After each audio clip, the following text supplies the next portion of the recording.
E a gente você está falando de ciência e eu queria chegar num ponto aqui que eu acho que é crucial do nosso papo. Eu queria que você primeiro introduzisse um pouco sobre a sua formação e depois me respondesse uma pergunta muito simples e muito complicada ao mesmo tempo, que é: os testes em animais são necessários atualmente? Ok. Bom, eu sou biólogo, fiz ciências biológicas na Unicamp, depois fiz mestrado na USP em físico-química, trabalhei muito com estrutura tridimensional de proteínas e tal, e eu sou o cara que sempre trabalhou com ciência, clonagem, cultura de células, sequenciamento de DNA, todas essas Uhum. maluquices. E, Mas desculpa, claro, você chegou a trabalhar com animais? eu trabalhei em laboratórios onde se trabalhavam com animais, mas eu Tá, especificamente eu me recusava a participar disso. tá. Mas eu vi muita coisa acontecendo, A gente vai chegar lá então. né? Pode E, seguir. enfim, e esse é um ponto. Hoje eu tenho um doutorado em bioética, ética aplicada e saúde coletiva, mas a minha carreira inteira foi na ciência. Eu ainda Uhum, sou pesquisador, né? Eu me afastei um pouco da bancada, que a gente chama do laboratório, fazer experimentos, uhum, mas eu ainda trabalho com ciência até hoje. uhum. Bom, é, as pesquisas com animais, elas são necessárias? A primeira, eu acho que eu posso responder essa pergunta de um outro jeito. Existe interesse da comunidade científica em não utilizar animais para desenvolver métodos e chegar a Ah, resultados não, Frank. parecidos? Então, eu vou responder de um outro Eu jeito mais quero a simples. Vamos resposta lá. difícil, porque É, essa eu já imagino o caminho que você vai. os animais não humanos, eles não são bons modelos preditivos do comportamento, da fisiologia, genética, bioquímica, enfim, comportamento humanos, porque somos animais diferentes. Temos Uhum, semelhanças, mas temos diferenças. Vou dar um uhum, exemplo. Os laboratórios, eles trabalham em cima de modelos animais, principalmente do camundongo e do rato. O camundongo, ele tem 20 cromossomos uhum, e o rato tem 21 cromossomos. Nós, humanos, temos 23 cromossomos. A gente sabe, por exemplo, vou usar um exemplo que todo mundo conhece, a síndrome de Down. Ela é uma condição que afeta determinadas pessoas que, na presença de um cromossomo a mais, que é o cromossomo do tipo 21, ela manifesta alguns tipos de características. Estamos uhum, falando de um cromossomo a mais na célula daquele indivíduo e ele apresenta diferentes características. uhum, Ora, a gente sustenta toda a nossa experimentação em animais que têm uma ploidia, um número de cromossomos completamente diferentes. uhum, Cães, por exemplo, Instituto Royal, tinha vários beagles sendo testados. Os cães têm 39 cromossomos. Então, a gente usa estruturas biológicas muito diferentes para tentar fazer inferências sobre a nossa biologia e existe um salto aí, uma extrapolação abusiva que eu, enquanto cientista, condeno muito. uhum, Seria o equivalente a gente dizer o seguinte: um skate, um carro normal e um carro elétrico. Os três têm quatro rodas, os três se movimentam, os três transportam alguma coisa, mas eles têm estruturas completamente diferentes.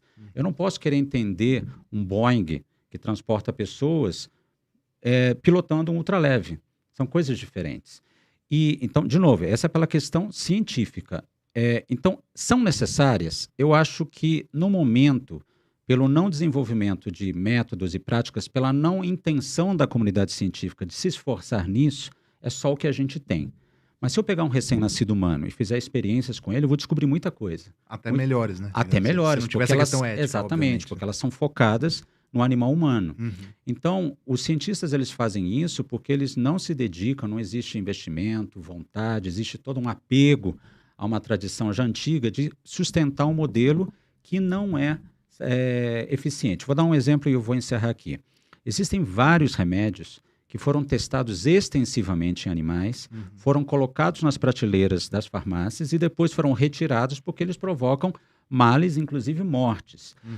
Vioxx, Bicol, fenilpropolanamina, Fen-Phen, Seudane, Tem uma Dextra. porcentagem disso, não tem? Eu já ouvi falar que era Tem, altíssima, sim, inclusive. é um percentual grande de medicamentos que depois de um tempo eles são avaliados como Retirados. causadores de problema. Um exemplo recente, 2020, o cloridrato de ranitidina.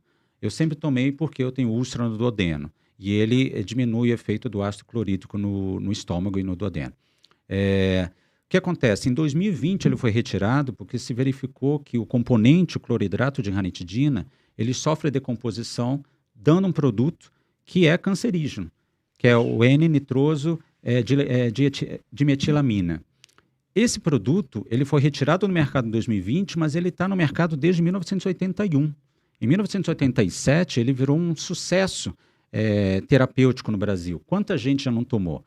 Como é que você vai me dizer que depois de anos tomando um produto que tem esse potencial lesivo, ele não gera consequências em você daqui a 30, daqui a 15, daqui a 20 anos? As indústrias farmacêuticas, elas investem tanto dinheiro para lançar um produto no mercado que elas não fazem estudos de longa duração para avaliar justamente os potenciais efeitos. Então, por quê? Porque tudo isso foi testado em camundongo. Mas Frank, tem remédio que funciona e salva muitas vidas. É verdade. Mas aí, de novo, vem aquela questão da ciência que é descolada de uma reflexão ética. Então, está valendo tudo? Então, será que uma pessoa no hospital, ela entra para fazer um tratamento e eu digo, opa, se eu desmontar essa pessoa, eu salvo 8 vidas. Porque tem um fígado, tem um pulmão, tem um rim, tem um coração. Então, a gente não pode fazer um cálculo tacanho desse de dizer vale tudo para a gente salvar uma vida. Principalmente quando tem outras vidas envolvidas. Então, a minha resposta para você é, sim, a experiência animal, ela nos traz respostas, mas ela é um comportamento, ao meu ver, preguiçoso da comunidade científica. E também não existe um interesse de botar dinheiro, injetar. Hoje em dia tem órgãos que são desenvolvidos em chip, é uma maneira, obviamente, genérica de dizer, mas que elas estão permitindo avanços e olhares bastante interessantes sobre coisas que antes a gente tinha que matar um rato, matar um camundongo. E não é só matar, é torturar. A gente pega esses animais em laboratório, a gente faz coisas com eles que são horripilantes, que são as coisas que eu vi durante a minha formação. Por favor, né? vamos lá. O pessoal que não tem ideia, Nossa, eu acho que vai ter novidade para mim também. Quando você trabalha dentro de laboratórios, você acaba vendo tantas coisas horrorosas sendo feitas com animais e você participa de uma espécie de confraria onde o sigilo tem que ser mantido, porque senão você não ganha bolsa, você não vai ser orientado pela pessoa, você vai confrontar aquele chefe de laboratório e ele vai dizer, opa, esse cara aqui não é para o meu laboratório. E você submete os animais a todo tipo de procedimento para extrair deles uma informação comportamental, uma informação fisiológica. Eu já falei isso outras vezes e eu sempre provoco as pessoas. Como é que a gente define um procedimento onde a gente quer extrair dados e informação à força de alguém? Tortura, não é isso? A gente quer extrair informação de alguém, dados de alguém, a gente tortura, expõe essa pessoa ou esse ser a condições onde ela vai, em algum momento, falar, não, tá bom, eu conto. É isso que você faz com camundongo, com macaco, com coelho, com rato, com porco, com cavalo e assim por diante. Você submete eles à privação de comida, privação de luz, a experimentar substâncias cáusticas, venenosas, em diferentes concentrações, faz cirurgia neles, depois, no final, você acaba matando esses animais para extrair daquele tecido uma informação qualquer referente àquele procedimento. Então, o uso de animais na experimentação científica é um tema polêmico e que ele precisa ser trazido à mesa de discussões. As pessoas precisam saber o que se faz com os animais para então formular um juízo de se elas querem realmente que o mundo continue fazendo isso. A gente salva vidas com isso? Salva. Mas salvaríamos também pegando um recém-nascido humano e fazendo vários experimentos com ele. Só que a gente não faz porque é humano. E tudo que não é humano está sujeito à experimentação. E na sua opinião, o que faria ou o que fará ou que faz a comunidade científica se mover para frente, a ter outras ideias, a investir em outros métodos? Olha, o cientista, por definição, é um curioso. Ele também é um personagem, de certa maneira, vaidoso, porque ele quer fazer a sua contribuição ao progresso, né, científico. E muitas vezes é muito legal você ser o protagonista de um desenvolvimento, de um método, de uma descoberta.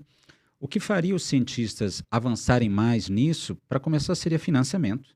Se houvesse vontade política, pressão da sociedade, principalmente dizendo, olha, vocês vão receber muito dinheiro para colocar a criatividade de vocês em funcionamento e, quem sabe, desenvolver outras metodologias.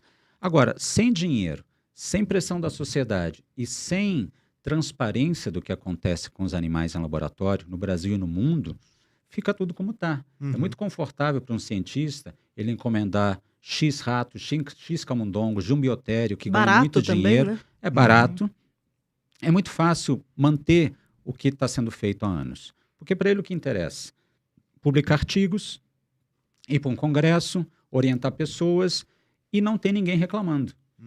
Então, por exemplo, uma pessoa como eu nos laboratórios, e eu sou odiado pela comunidade científica por isso, porque eu sempre questionei, é uma pessoa que não habita esse ambiente, porque o aluno, o pós-graduando, o mestrando, o doutorando e por aí vai, ele meio que tem que ver, ele até não gosta, mas ele fala, é minha carreira. Mas quando você trabalhava no laboratório que tinha animais, você já era vegano ou não? Não, não era vegano, mas eu sou vegetariano desde os 10 anos de idade. E o veganismo mesmo, aquela questão de você ter o cuidado mais intenso naquilo que você usa, deixa eu dizer, é uma coisa que eu desenvolvi há uns 15 anos atrás. Agora, essa ligação com essa percepção de que os animais eles não podem estar sendo sujeitos a isso, ela vem desde antes. Eu entrei para a faculdade já com o objetivo de questionar e bater de frente com a galera. Então, desde o começo, quem estudou comigo sabe. Mas como é que você foi parar num lugar que tinha animais, então? Ou foi de propósito, para tentar mudar por Não, dentro? porque você é aluno. Você tem que participar da vida acadêmica e da vida da experimentação. Por exemplo, meu primeiro estágio foi num laboratório de virologia. Eu trabalhava com vírus de RNA. E as pessoas do laboratório usavam como modelo de cultivo desse vírus ratos. O meu trabalho não tinha nada a ver com ratos. Mas eu olhava ali do lado, o pessoal estava fazendo coisas com ratos e com coelhos. E, às vezes, para cultivar alguns tipos de bactérias, faziam alças intestinais. Então, você abre lá a barriga do coelho, dá um nó numa parte do intestino, dá um nó na outra parte do intestino. Dentro daquele miolo, você coloca uma substância para que aquela determinada estrutura se multiplique. Com ele vivo, isso? Claro, tudo com ele vivo. Sem anestesia ou com anestesia nesse caso? Não, você dá... Não. A anestesia, você dá alguma coisa que, vamos dizer assim, deixa ele um pouco mais imóvel, que permite pra a manipulação. Ele não consegue, não ele atrapalhar. sente, mas ele não Exatamente, reage. é exatamente o que o Flávio disse, para ele não atrapalhar. Eu quero fazer uma coisa, eu quero ver a resposta, e ele aparentemente não está sentindo dor. Mas os seus colegas, que eram colegas, trabalhavam do lado, eles não comentavam nenhuma compaixão, assim, pô, eu não gostaria de fazer isso? Não. Nada? Eu tenho amigos até hoje, pessoas estabelecidas no mercado de trabalho, cientistas, tanto na área ambiental como na área molecular. E essas pessoas, apesar de saberem tudo isso, elas falam, não, isso é necessário para o progresso da ciência. É um mal necessário. Se não for assim, como é que a gente vai avançar? E essa é a minha crítica. As pessoas, elas não se dispõem a tentar questionar o próprio sistema. É como se a gente entrasse para a política e a gente começasse a ver um monte de coisa errada acontecendo e falar, não, mas é assim que tem que ser. Vamos fazer também. Não, vamos fazer assim, porque é desse jeito que a política opera. Não, a gente tem que fazer diferente, a gente tem que forçar para que a gente busque caminhos alternativos. Se a gente não fizer isso, qual o sentido da gente estar fazendo o que a gente está fazendo agora? Você saindo candidato junto com a Mônica, eu saindo candidato pelo Rio de Janeiro, a gente quer justamente entrar para a gente justamente colocar o dedo na ferida e falar, não, isso aqui não é desse jeito. Alô, sociedade brasileira, as coisas estão acontecendo desse jeito. Talvez vocês precisem saber para a gente tentar mudar o cenário. Sim.